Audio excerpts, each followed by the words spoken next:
ఒక మంత్రిగా పిన్న వయస్కుడైనా నా మీద బాధ్యతతో 4 జిల్లాలకు కలిసి ఏకైక మంత్రిగా నాకు చంద్రబాబు నాయుడు గారు ఇచ్చారు కాబట్టి నేను ఈరోజు ఎంతో సహనంగా ఉన్నా.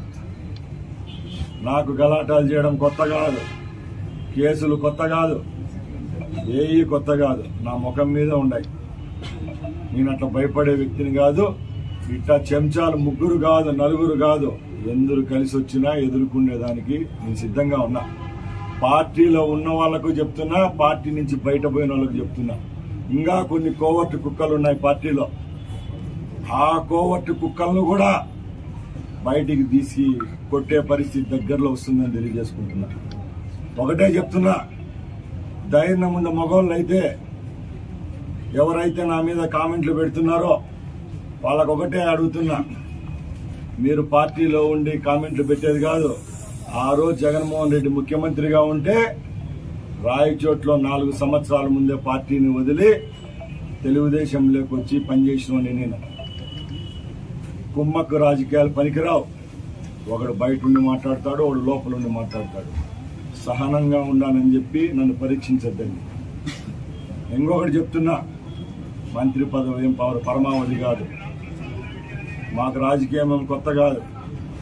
కేవలం శాసనసభ్యుడైన మాత్రాన, ఒక మంత్రి అయిన మాత్రాన నా మీద వ్యక్తిగత దూషణలు చేస్తే సహించను. ముందే చెప్తున్నా, అది మా పార్టీలో ఉండే నాయకులకైనా బయట పార్టీ నాయకులకైనా హెచ్చరిక. ఏ దానికైనా సిద్ధం. నేను అట్లా భయపడే వ్యక్తిని కాదు. జగన్మోహన్ రెడ్డినే 4 సంవత్సరాల ముందు వ్యతిరేకించి బయటకు వచ్చినోంది. జగన్మోహన్ రెడ్డిని అడగండి, నా గురించి తెలుస్తుంది. ఈరోజు మీరు పోయి వ్యక్తిగతంగా నా గురించి మీటింగులు పెట్టడము ఇవన్నీ చేస్తే నేను ఊరుకోను. ఈ రమేష్ రెడ్డి విషయానికి వస్తే, ఏ రోజు నువ్వు గొప్పలు చెప్పుకుంటున్నావు, నన్ను దొంగ అన్నావు, నాకు నా చిన్నమండం మండలంలో 4,000 మెజార్టీ ఇచ్చినారంటావు.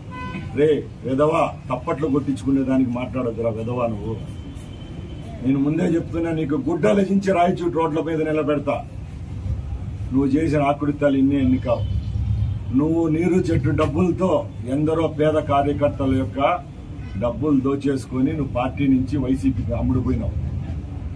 వెధవా, నీ స్థానం ఏదో కనుక్కో.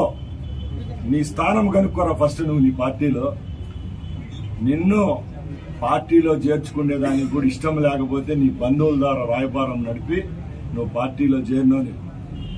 ఖబర్దార్ చెప్తున్నా, తెలుగుదేశం పార్టీ పక్కన పెట్టు, వైసీపీ పార్టీ పక్కన పెట్టు. నీకు దమ్ము ధైర్యం శరం ఉంటే రాంప్రసాద్ రెడ్డి అనే నేను రా, నాతో తగులు.